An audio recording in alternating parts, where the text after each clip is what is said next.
Hey everyone, welcome to my channel. My name's Christine, and in today's video I thought it might be fun to do a bathroom makeover for two reasons, and I am so excited. I'll tell you more in a minute, but I've got this plain Jane small bathroom that I thought I could give a little bit more personality to with some board and batten, some crown molding, some stenciling, just throwing everything at it to give it a little bit more sophistication and give me some more practice for a bigger project. So let's jump in.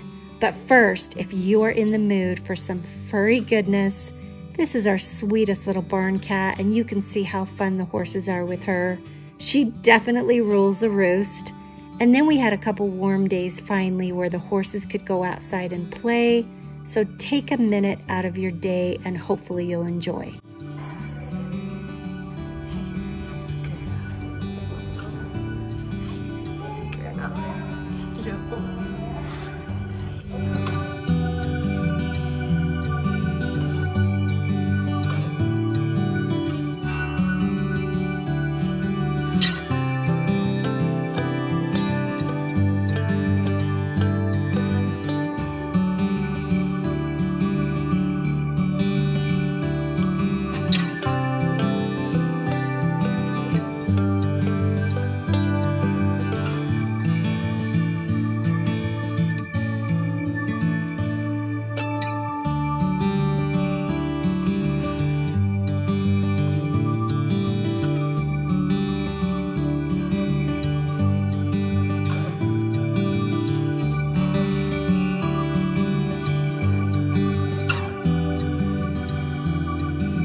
Okay, jumping in, let's get to the two reasons I want to remodel this bathroom.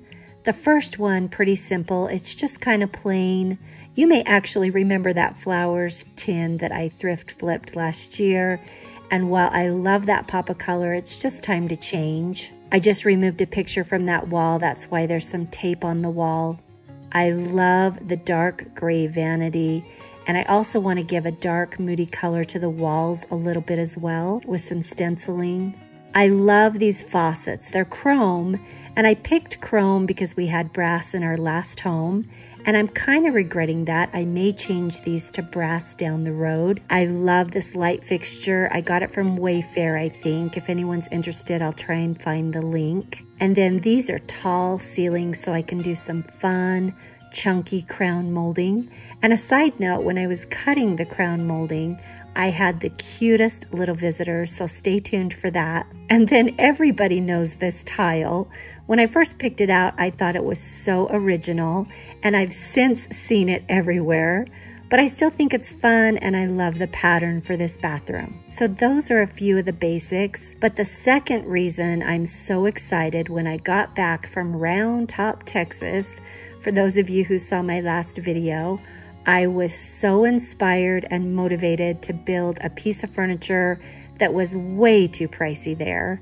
So I decided instead to invest in some equipment, build it myself, but the weather has been so cold and snowy here, so I decided to practice on this bathroom and give it some personality in the meantime. You can see I've got a lot of corners here that I need to cut the crown molding for, and I have since started on that original project, and I'm so excited to show you guys. Hopefully it'll turn out. And there's a vent there. What a horrible place to put a vent for crown molding, so I'll show you how I work around that.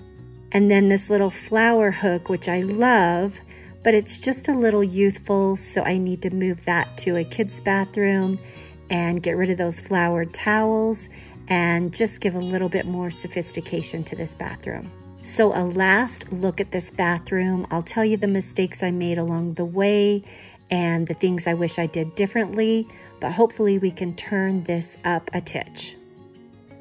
So I grabbed some board and batten from Home Depot, and I started out by just measuring the spacing to hang each board. I knew I wanted to come up 5 feet tall on the walls, and for the small size of this bathroom, I decided on 20-inch space between each board, just so it didn't feel too overcrowded, except for behind the sink and the toilet. I just centered those so it's a little bit different measurement, but not enough to notice, and it still looks centered. I used a level on each board to make sure each one was level before I nailed them in. And I have always used a miter box my whole life for lots of projects, which if you don't know what a miter box is, I'll insert it here.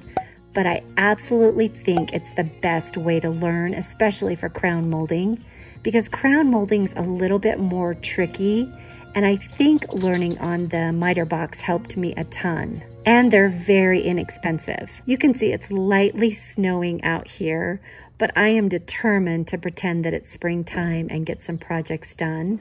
But let's start with the board and batten. I left the original trim on the floor in the bathroom, and so I just cut this at an angle on the bottom so that it would complement the original trim that's in there, and that way I don't have to take the original trim out, and hopefully I'll remember to show you that. So I grabbed my safety goggles to make my cuts. And measure twice, cut once is definitely the best rule because I made a few bad cuts. And before I nail in boards, I want to paint halfway up the wall. So I grabbed this beautiful dark moody color from Home Depot. It's a dark gray with a deep blue undertone, and I think it's so pretty. And this is obviously a small bathroom, so using a dark color might make it feel smaller. But I'll show you how I added a stencil just to brighten it up. Here's the comparison of the before and just how dark this new color is going to be, and I love it. The only problem is when you paint it on, it's this beautiful gray color, and true paint, once it has a chance to dry, this one you can see it really showed up as a dark blue a lot more, which is a really pretty color, but it doesn't match the vanity. I'm still doing crown molding, that's why I didn't paint all the way to the ceiling, but you can clearly see how blue this is right here. So I just grabbed some gray paint that I had from another project. I mixed the two together, and now it will match the vanity better. I cut in the sides with a little sponge brush, but right there you can really see the difference between the new gray color and the blue. They're both beautiful, but the gray is definitely going to match better. Okay, I've painted the top, I've spaced, and I've nailed in the vertical boards, which are just straight cuts. And this is the best place to show you all the different cuts and how easy they are. So I now need to measure for my horizontal cut piece. And this is a true 45-degree angle in that corner. It's an easy cut on a miter box or a saw. And then you can tell as we go along the wall, there's another corner, and it's a slight corner. There's two of them there. They're not 45-degree angles, so I'll show you how to fix that. I'm just gonna lay our piece right there on top, and you can see I've got my 45-degree angle, which I'll show you in a minute. And then for this other side that I mentioned, it's a different angle. I just marked a little pencil mark you can see right there to take out to the saw. And all saws and miter boxes already have different angles you can use. So you can see that little mark that I've got right there. You always want the back of your piece, if you're doing inside walls, you always want the back to be longer. So remember that, it makes it so easy. So I've got my mark right there. And then on this saw, same with the miter box, they both have all the angles you need. It's got a 45-degree angle, a 30-degree, 22.5, 15, so on and so forth, and then the same on the other direction. So it couldn't be more easy. It already has the angles. You just move the saw to the desired angle, or on a miter box, you just choose the correct angle. And then again, make sure when you make your cut, the back piece is the longest angle for an inside cut, like right there.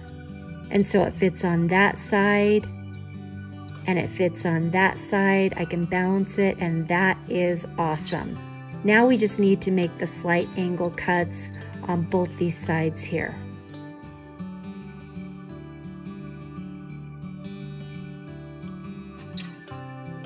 And then again, I grabbed my level to make sure everything was level while I nailed it in.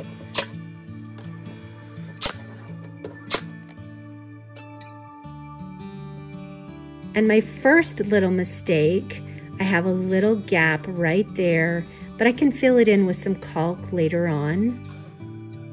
So let's nail the rest of this in, and then I get to paint this a bright, clean, crisp white, which will definitely brighten this up and be a great contrast to the dark color on top. And I love a good, clean, crisp white. Here's the first coat, and I won't bore you by watching me paint, but I did 3 full coats in order to get full coverage. And here's my next mistake. I wish I wouldn't have installed the top board, because when I stood back, I could see the dark made it feel kind of top heavy. So I ordered a stencil. You can see I didn't put this one in yet.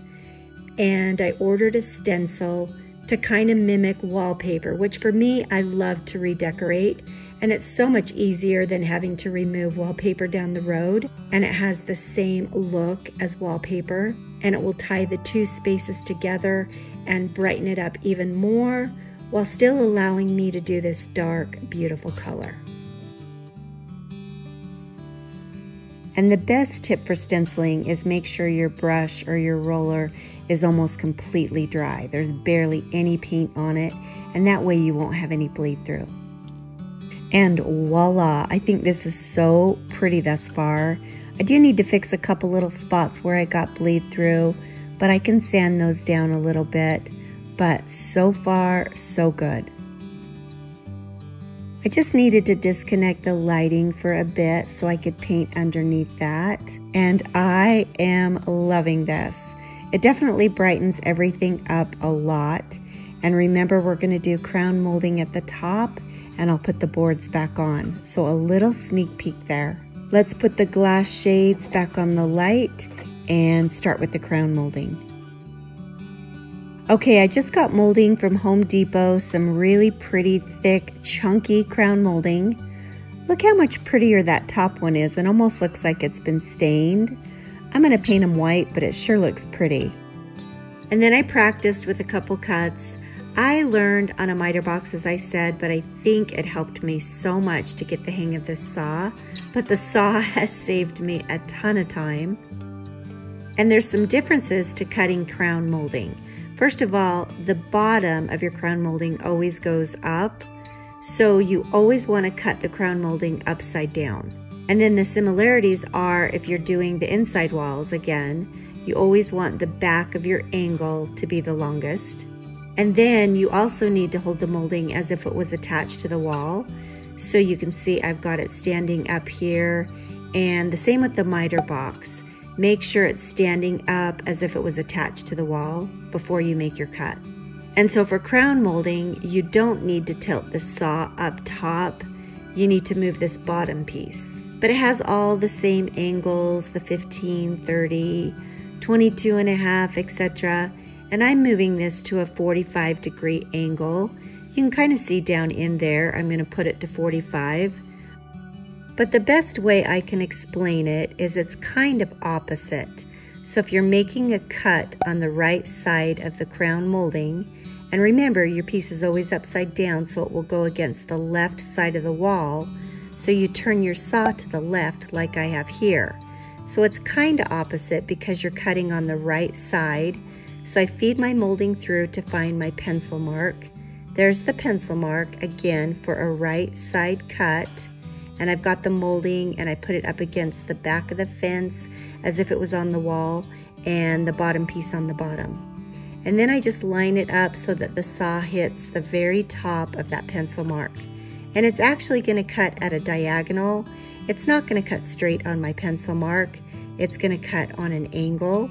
And it's important to stop here for a minute because remember, it's the left side piece that we're going to use, but we're cutting to the right of that piece. And so remember, just like you want the back of your molding to be the longest angle, you also want the bottom of your crown molding to be the longest as well. So hopefully this makes sense to everyone, but practice is always good too. And so now here the pieces of molding are right side up. So you can see the bottom piece is the longest and the back of it is the longest. So let me set the camera down and you can see how they attach up in the corner of the wall. And so lastly, I do need to move it to 22.5 for those smaller angle cuts on that one particular wall. And then we can get to painting. I'm going to paint everything white and I'm going to paint them outside so that I don't have to tape off any walls or ruin the stenciling. I've got 4 pieces finished and then I need to cut one more piece, but I'm going to wait till I've installed everything else just to make sure it's the right fit. And I sped this up, but I still kept the sound of the birds in the background. It was so sweet. And then if you notice in the background, here in a minute, the basketball hoop, pay attention to the little visitors that came by. It is so cute.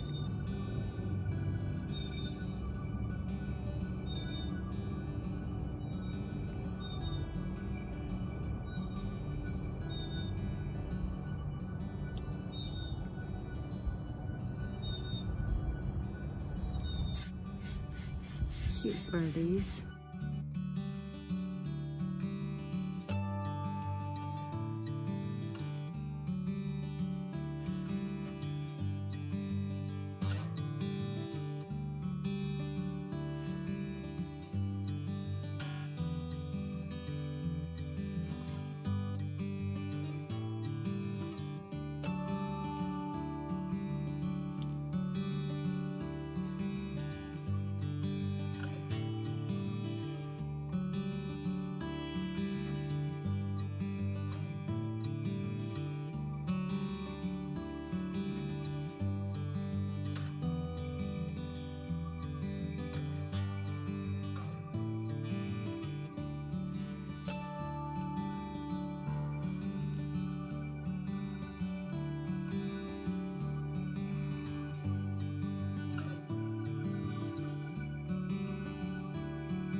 Okay, some finishing touches. We are almost done. I did caulk all the areas before I gave my 3rd coat of paint.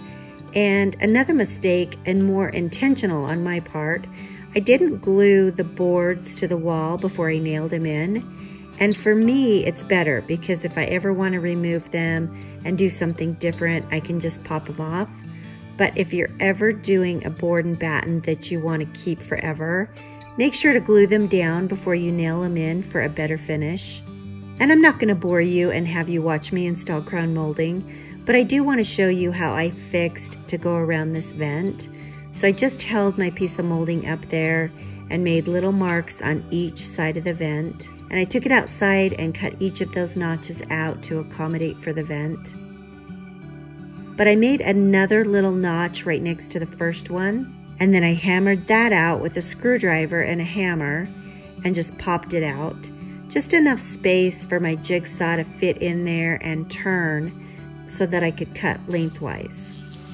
But it still didn't fit the first time. So I took it back outside, cut a little bit more, sanded it for so much time, and then finally it worked. So let's get to some decoration ideas. I found this amazing horse picture on Facebook Marketplace, and we all know I love horses. It may not be your style, but it's definitely mine. And I also want to include some wood, warm wood tones. And so I didn't have a frame that was large enough for this picture. So I just grabbed some 2x2s from Home Depot. I cut the corners, I cut it down to size to create a frame. Stained it, glued it, nailed it, and I love it. And I don't want to clutter it too much with decorations because the stencil is a really busy pattern. And so I really kind of almost want that to be a piece of art because it is a showstopper. But I did grab these decorations. Some of these I was already using and grabbed a few other decorations, so let's get to it. But first, a few mistakes I made. I didn't fill in the nail holes with caulk. Big mistake. It definitely makes a difference, so take the time to do that. I just have a high sense of urgency and was so excited to get the paint on, so don't follow me. And then last of all, I cut the vertical boards at the bottom at a 45-degree angle to match the current trim. And I don't really notice it unless you get way down low, but if you want a really polished look, pop out that trim and put in the board and batten the same as the top on the bottom. But for me, this was perfect. It was fun to practice and I absolutely love it. So let's take a last look at the before, and I could not be happier with how this turned out.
And that's it. Thank you so much for spending a little bit of your day with me today. I greatly appreciate it. Please give me a big old thumbs up, comment, subscribe, all that good stuff. It sure does help my channel. And I hope the rest of your day is absolutely awesome. Bye-bye.